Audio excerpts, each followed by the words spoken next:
Rico, anak, huwag mo nang balikan pang Madonna na yon. Maawa ka naman sa sarili mo. At saka, nakita mo ba kanina sa balita? Kasama na siya ng mayamang may-ari ng pabrika ng sapatos sa buong bansa. Kaya hindi ka na niya makikilala dahil mayaman ang gusto niya. Kung bago ka pa lang sa channel neto, Ate Janio, istorya mo, ikwento ko. Huwag kalimutang pindutin ang notification bell and subscribe button. Maraming salamat! No, stop calling me Don. From now on, call me Damian. At gusto ko na rin na itigil mo ang ginagawa mong paninilbihan sa akin. Hindi kita kinuha doon sa bar para lang pahirapan at alilain. Nandito ka para maranasan ang luxurious life. Madonna, I have a lot of maids here. At hindi ko na kailangan ng serbisyo mo. Just be with me. Okay? Yun lang. Yun lang ang hinihiling ko sa'yo. At kapag tumanggi ka pa, sige ka. Ibabalik kita doon sa bahay aliwan na pinanggalingan mo. Gusto mo ba yan? Tanong ni Damian. Kung papipiliin si Madonna ay hindi niya na talaga pipiliing bumalik pa sa bahay aliwan na iyon. Ayaw niya nang maranasan pa yung hirap na nararanasan niya doon. Ayaw niya nang balikan pa ang mga hindi makatarungang ginawa niya doon. Kaya naman pumayag na rin siya sa ginawa niyang paninilbihan doon ay sumunod na lamang sa kagustuhan ni Don Damian. At simula nga nung araw na yon, sa bawat paglipas ng mga linggo, buwan, ay mas nakikilala ni Madonna si Don Damian. Napakabait nito sa kanya, talagang wala siyang makitang pula o kamalian sa matanda. Lagi lamang ito nakangiti at anuman ang hilingin niya ay talagang binibigay nito. Dumadating din naman ang pagkakataon na sinusubukan pa rin ni Madonna na kontakin si Rico, ngunit hindi na ito sumasagot. Hanggang sa isang araw ay isang unknown number na lang ang tumawag sa kanya na nagpakilalang siya na raw ang bagong kinakasama ni Rico at pinapatigil na si Madonna sa pag-contact sa lalaki. Hindi naman kumbinsido doon si Madonna kaya naman lakas loob niya nang tinawagan ng pamilya ni Rico. At doon ay nakumpirma niya nga na may iba na ngang nobya ang kanyang nobyong si Rico. Halos bumagsak ang mundo ni Madonna. Dumaan ang mga araw na hindi siya makausap ng maayos si Don Damian. Ngunit hindi niya naman maaaring aminin na dahil iyon sa kanyang nobyo. Kaya naman inilihim na lang niya iyon. Sa mga unang buwan ay nahirapan pa si Madonna. Ngunit dahil sa tulong ni Don Damian ay unti-unti nang umayos ang kanyang pakiramdam at unti-unti na ring nakakalimot. Si Don Damian ang humilom ng wasak na puso ni Madonna. Siya ang tumulong sa dalaga na malimutan ang kanyang nakaraan at tumulong na muling makausad sa buhay at makapagsimulang muli. Gumaan na rin ang kalooban ni Madonna kay Don Damian at minsan nga isinama na rin siya ng matanda sa kanyang kumpanya at tinuturuan na rin ang mga ilang gawain doon dahil sooner or later ay balak na rin siyang pakasalan ni Don Damian. Makalipas ang ilang buwan ay nagtapat na rin ang damdamin si Don Damian kay Madonna. Napamahal na rin kasi siya sa matanda at talagang nag-uumapaw ang kabutihan nito sa kanyang puso. Napakahirap ng saktan at lokohin dahil wala naman itong ipinakitang masama sa kanya. Nag-propose na rin ito at buong puso naman iyong tinanggap ng dalaga. Hindi ako nagkamali na ikaw ang pinili ko, Madonna. Napakaganda mo. At ikaw ang pinakamagandang babae na nakilala ko. Nakayakap naman ang kanyang fiancé sa kanyang likuran habang sila'y pinagmamasa ng ganda ng view ng buong lugar mula sa kanilang kwarto. Hinawakan naman ni Madonna ang mukha ng fiancé. At utang ko sa iyo ang buhay ko. Inalba mo ako sa karahasan. Buong akala ko katulad ka rin nila. Pero hindi naman pala. Sobrang saya ko. Sobrang saya ko, Damian, na ikaw ang magtatapos ng kwento ko mula sa pagiging dalaga. At handa akong makaharap ka sa harap ng altar. Hindi ako magsasawa sa iyo, my future wife. At sabik na rin ako na maikasal na tayo. Natahimik naman ng ilang segundo si Madonna na parang biglang may naalala. Is there any problem, my dear? Tanong ng fiancé niya na si Don Damian. Wala naman. Masaya lang ako na sa wakas ay maikakasal na rin tayo. Kung pwede nga na bukas na kitang pakasalan ay gagawin ko na eh. But still, there's a lot of things that we need to consider. Bagya namang pinihit ng matandang lalaki. ang katawan ni Madonna paharap sa kanya. I love you, Madonna. Kung kinakailangang araw-araw kitang pakasalan, mapatunayan ko lang sa'yo na mahal kita. I love you too, Damian. Halata sa boses ni Madonna na may malalim na iniisip. Ilang beses man niyang sabihin ang salitang I love you sa harapan ni Damian ay hindi niya madadaya ang puso kung sino nga ba talaga ang nilalaman nito. Ang taon na rin walang paramdam si Rico sa kanya hanggang sa malaman niya sa mga kapatid nito na may iba na pala itong kinakasama kaya nagdesisyon siyang kalimutan na si Rico. Ngunit pilitin man nga niya ay hindi naman niya magawa. Para bang may kulang pa. Para bang may mali pa na hindi siya totally magiging masaya kung walang closure kahit na may iba na ring nobya si Rico. Si Rico pa rin. Nasugatan ba ng malalim ang kanyang puso ay si Rico pa rin ang nakaukit dito. Kahit sobrang bait na ni Damian at responsableng lalaki, si Rico pa rin ang hinahanap niya. Pero kailangan niya nang tanggapin ang katotohanang hindi niya na maaari pang ibalik ang nakaraan. Niloko siya ni Rico at iyon ang dapat niyang itatak sa kanyang isipan. Mahal at nire-respeto siya ni Damian kaya dapat buong puso at loob niya nang ibigay ang kanyang sarili dito. Dahil ito naman talaga ang nararapat. Ito ang dapat niyang maramdaman. Wala na rin namang dahilan para balikan pa ang nakaraan. Wala na ring dahilan para sa isa pang pagkakataon. Sa sakit na idinulot ni Rico kay Madonna, ay pagkamuhi na lamang dapat ang naramdaman niya para sa binata. Ilang taon din siyang umasa. Umasa na muli siyang kukontakin o kakamustahin man lang ni Rico, ngunit ni Hai ni Ho ay wala na talaga itong paramdam sa kanya. Nang dating 6 months na kontrata ay halos tumagal na rin ang 2 taon, kaya naman lagay na talaga ang loob ni Madonna na masaya na ito sa bago niyang nobya. Samantala, matapos naman ng ilang taon ay bumalik na rin si Rico. Napakalaki na nga ng naging pagbabago sa itsura nito, lalong-lalo na sa kanyang pisikal na pangangatawan. Ang laki ng ibinagsak ng katawan nito na halos hindi na rin makalala. Rico, huwag mo nang balikan pa ang Madonna na yon. Anak, maawa ka naman sa sarili mo. At saka, nakita mo ba kanina sa balita? Kasama na siya nung mayamang may-ari ng mga pabrika ng sapatos sa buong bansa. Kaya hindi ka na makikilala nun dahil mayaman ang gusto niya ngayon. Hayaan mo na si Madonna, anak. Ipahinga mo na muna ang utak at ang katawan mo sa mahalagang bagay.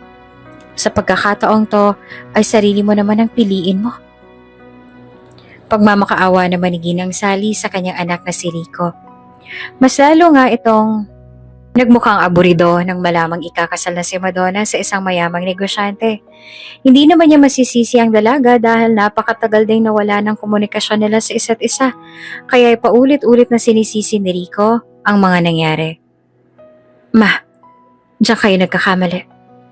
Noon pa man, laging sarili ko na lang ang pinipili ko. Laging mga pangarap ko na lang iniintindi ko. Laking nakasuporta sa akin si Madonna. Kahit na alam kong tutol siya dahil hindi siya sanay na mawalay sa akin. Ginawa niya yun dahil mahal niya ako.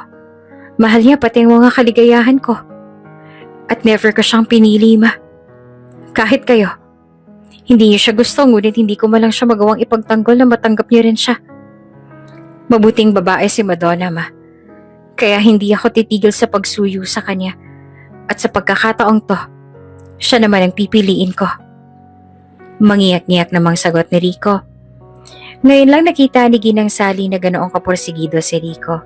Ngunit may takot sa mga mata na tuluyan nang mawala sa kanya si Madonna.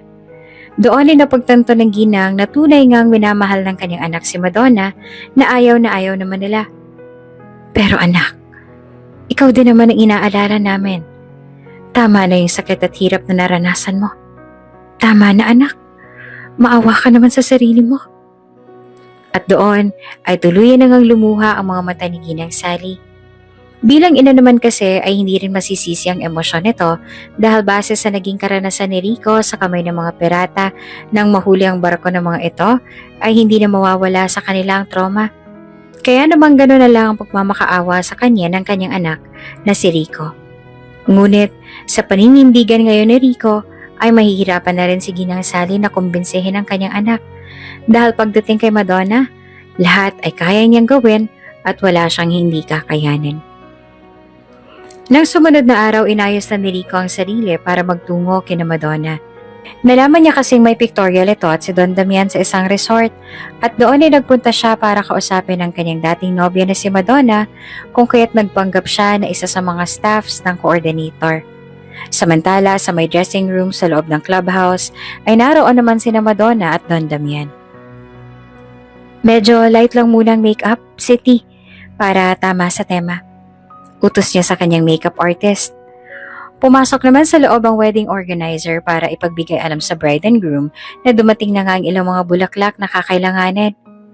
Miss, nandyan na po ang mga bulaklak? Good, lalabas na rin kami after this. Make sure na maganda at fresh ang mga bulaklak, ha? Lahat, ayoko makakita na hindi. Yes, Miss Madonna, nasa ayos na po ang lahat na ayon sa mga gusto po ninyo.